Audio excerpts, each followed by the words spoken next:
evening, and thank you for joining us. I'm Alex Flood. The president of the Thunder Bay Police Association has released a statement addressing his concerns with the police service's leadership and their lack of action when it comes to addressing issues raised by members of the association. Colin Woods detailed in an opinion piece that members of the Police Association feel unable to voice their concerns without consequence, adding the growing number of members filing human rights complaints against the service is alarming. These comments echoed Police Services Board member Georgianne Morisseau's scathing review of the service and its board earlier this week. Police Chief Sylvie Hoth responded to Woods' claims in a statement of her own, noting it's clear that Woods has aligned himself with Morisseau. Hoth adds, while she respects the right of individuals in the organization to make complaints, she says it's important to limit public remarks while the matters are being reviewed by outside tribunals. Meanwhile, the Thunder Bay Police have been producing their own video series, showcasing the experiences of frontline officers from footage collected from body-worn and in-car cameras. Titled Our Call, this series features a number of stories told by local police officers in their own words. She wasn't in a position to feel safe enough to get the help needed. For the last 3 Police Services Board meetings, Communications and Technology Director Chris Adams has presented a new episode of Our Call to begin each session. The episodes combine video from police calls with interviews by the officers involved. I had a tough time pulling myself up at first just because I had been holding on to the ladders with my body weight and his body weight for 10 minutes, so I had no strength in my forearms anymore. Adams says it's a great opportunity to showcase what the police force goes through on a day-to-day basis. Board Vice Chair Michael Power noted he would like City Council to have access to the videos as well. Having council see the breadth and the depth of the work is important, and I'm just wondering if we could send a formal link through Mr. Hannum to ensure they have ready access to it as easily as possible. So far, the episodes have showcased a wide range of calls, from challenging circumstances like human trafficking and a dramatic water rescue, to more lighthearted calls like chasing down loose cattle on a highway. Trying to help a farmer gather up 3 cows that are kind of running down the road on Oliver. Being out there, you deal with some loose horses or loose cows. A little bit of experience, but I have no farming experience whatsoever. The series has already garnered a lot of attention across the city, and the episodes are receiving positive feedback from the community and board members alike. And I think the idea that these videos are being shown to the public are very helpful in terms of relationship building. What a wonderful series this is, and I genuinely look forward every month as part of our board meeting to see these. So I hope they keep coming. Very much appreciated. Thank you. It's a team effort, and we're very, very fortunate that we can share this kind of video with the public and with you. A new episode of Our Call will be released each month, and they can be accessed through the Thunder Bay Police Services Facebook and YouTube pages. Thunder Bay's Centennial Botanical Conservatory is on the agenda for Monday's City Council meeting. The city recently received some financial help from the province to upgrade the facility. Councillors will determine whether to award a $4.8 million tender to replace the greenhouses and add an annex to the conservatory. The total price tag on the project is expected to be over $7 million. Through the provincial government will be covering up to $2 million. The conservatory falls in Councillor Shelby Shung's ward, and she believes the time to go ahead with the project is now. It's really important to understand what we can do and what we should do in the moment and not expect that the cost will ever go down. So if we're in a position where we are receiving funding and we can do this from other orders of government, now is the time to do it. If we do wait, we always have the risk that the costs will go up. Also tomorrow night, Council will consider making Vickers Park a heritage property, which includes adding a plaque or signage to recognize the site's history.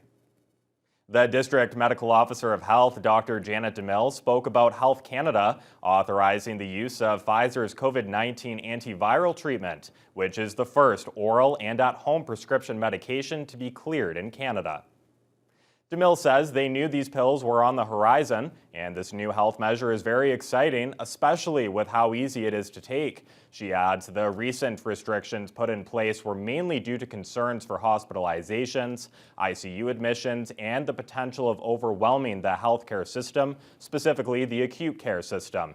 And with Paxlovid soon to be a new option, DeMille believes it will make a big impact in the healthcare system.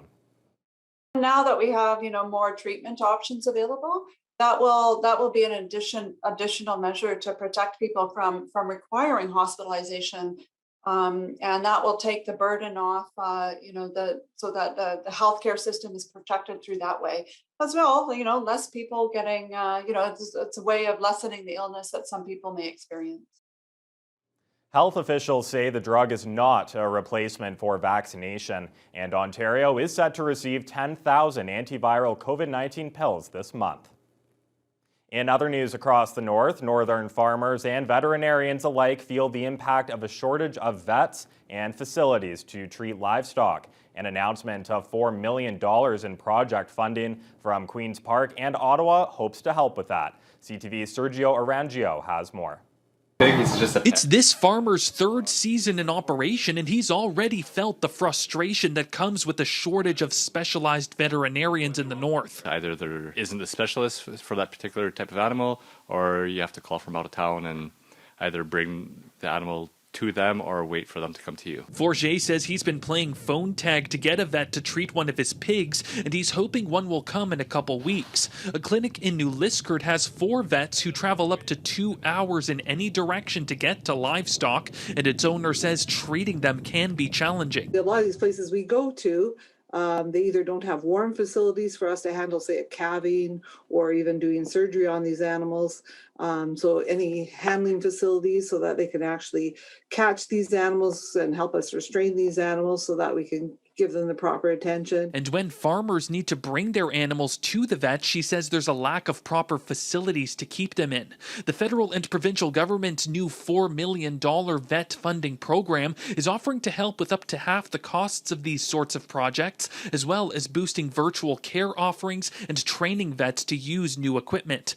Danko says that would help, but what the area needs is more bodies. The more veterinarians we have, the more help we have with diagnostics, specializations, and being able to offer more to the people in the north. Forget says amidst the current shortage, many farmers are supporting each other. You need to either know how to deal with it or call your neighbor who's been doing this for 60 years and maybe they can help you, or otherwise you have to wait. So it's a call your friends first and then call the vet. Danko says there needs to be a larger push to lure some veterinarians away from southern Ontario and to bring them up to the north. Sergio Arangio, CTV News, Timmins. A pre-budget survey conducted by the Township of Terrace Bay was the main topic at this week's council meeting. The results were presented to council to give members a lay of the land when it comes to how residents feel about services and the direction of the community as the 2022 budget takes shape. Adam Riley has more. Only 116 surveys were completed, which makes up only 7.2% of Terrace Bay's population, but the message was clear. Residents want to see investment in the community.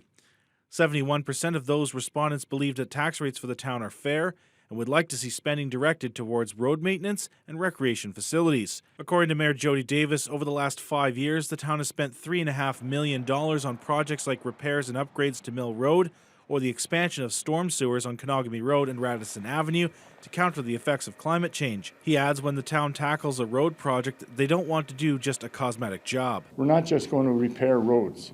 The infrastructure is 75 years old, just like the town. If we're going to repair the roads, or when we decide that we're going to replace the infrastructure too. On the topic of investing in recreation facilities, Davis says they already have a big item being readied, upgrades to the arena and replacement of the ice plant facilities following the discovery of issues and the lack of replacement parts late last year. That facility, like many of the roads and underground infrastructure, is as old as Terrace Bay itself. Davis is hopeful the town will be able to get the ball rolling for that endeavor as early as next week. By far the biggest ticket item for anything that since I've been on council 16 years, it's going to have to be replaced in the next few years. So we're going to go to Roma this year, and one of the meeting with ministers, and we'll start that process, making them aware of where we are with the arena and looking for their assistance and guidance on how to proceed on this. Respondents also found themselves pleased with protective services like police, fire, and ambulance for the community, but are still looking for an update on the future of EMS, which is uncertain as Thunder Bay City Council has passed the controversial EMS master plan but not yet begun to implement the regional aspects of it. Other concerns included tackling issues with the town's water treatment plant to address not just its infrastructure but also the chlorinated taste and smell in the water and water conservation measures. Staff have now begun to build the 2022 budget, and Davis is optimistic that budget will be presented and passed by Council in March. Adam Riley, TBT News. The City of Thunder Bay has announced the return of Winter Fun Days. The weekly outdoor events will begin next Sunday with activities for the entire family to enjoy. The Fun Days will return to an in-person format this year after being forced to be held virtually in 2021. Events will be held every Sunday from 2 to 4 p.m. and the events will take place at Marina Park and other city parks and playgrounds.